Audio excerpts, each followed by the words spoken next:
Salut les curieuses, salut les curieux. Aujourd'hui, je vais répondre à une question qui m'a été posée par Sabrina et qui concerne le fait de se penser trop gentil. Elle me dit: je suis trop gentille et on abuse de cette gentillesse.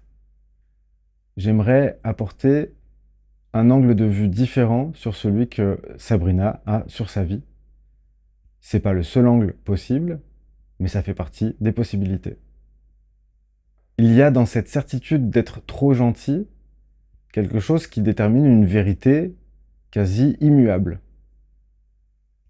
On s'est habitué à se sentir trop gentil par rapport aux autres, et on s'est habitué au fait que les autres abusent de cette gentillesse. C'est donc une situation qui est appelée à se répéter tout en étant redoutée dans la répétition. Je pense qu'à l'intérieur de nous, sur plein de sujets qui ne sont pas forcément la gentillesse, nous sommes à la fois en train de redouter les boucles et de les provoquer. Parce qu'au moment où quelqu'un va abuser de notre gentillesse, il va en même temps la confirmer. À ce moment-là, il y aura beaucoup d'énergie à la clé dans le fait de vérifier qu'on est bien trop gentil. La gentillesse étant une qualité, il est donc de bon ton de penser qu'on n'a rien fait de mal et que c'est injuste.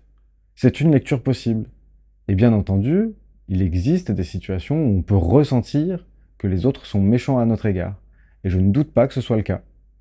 Par contre, il est également possible à partir de la même situation d'avoir d'autres conclusions. Pas pour remplacer la première, mais pour la compléter. J'appelle ça un petit peu le billard dans mes mots à moi. C'est-à-dire que là, c'est comme si on faisait juste une bande, alors qu'on peut en faire deux, trois, et prendre du recul petit à petit. Donc, je peux passer de je suis trop gentil à je vérifie que je suis bien gentil dans les situations qui me sont données pour le vérifier. Donc, mécaniquement, je laisse la place du méchant à l'autre. En voulant être gentil en toutes circonstances, je vais maintenir un garde-fou très précis et je n'aurai pas le droit de dépasser ce garde-fou. Donc à des moments où les choses seront trop pour moi, je ne vais pas le signifier pour rester gentil. Je vais rester bloqué dans ce rôle que je me suis attribué et que je continue à la fois de décrier et de souhaiter vérifier.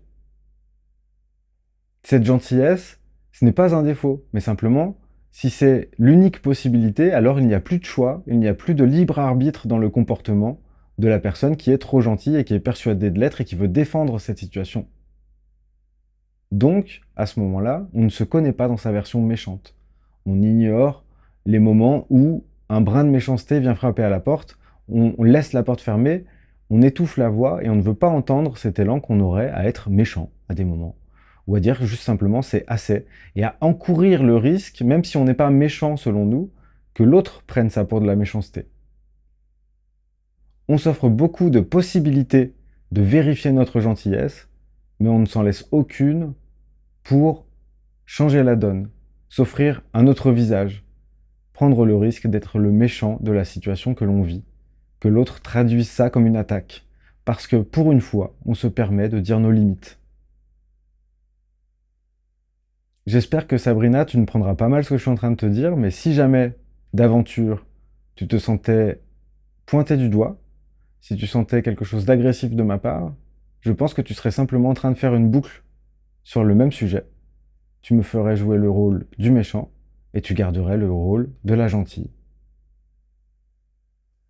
Pour ma part, il y a beaucoup de sujets où j'ai pu faire cette galipette, cette espèce de prise de recul qui permet en fait de partir du point de vue qu'on a habituellement, des conclusions qu'on tire des circonstances qui se répètent, et puis d'élargir et de dire tiens, si jamais le billard s'agrandissait, et si jamais la boule faisait une bande de plus.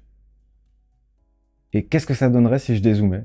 Parce que là, on passe en très peu de temps de je suis trop gentil et les gens abusent de moi à je ne me permets pas d'être méchante à enfin je laisse le rôle de méchant aux autres. On pourrait encore remonter, encore prendre du recul sur cette situation, mais je pense que déjà c'est pas mal pour aujourd'hui. J'espère avoir apporté un éclairage un peu nouveau sur cette question. Je t'invite à t'abonner à la chaîne si tu en as l'élan.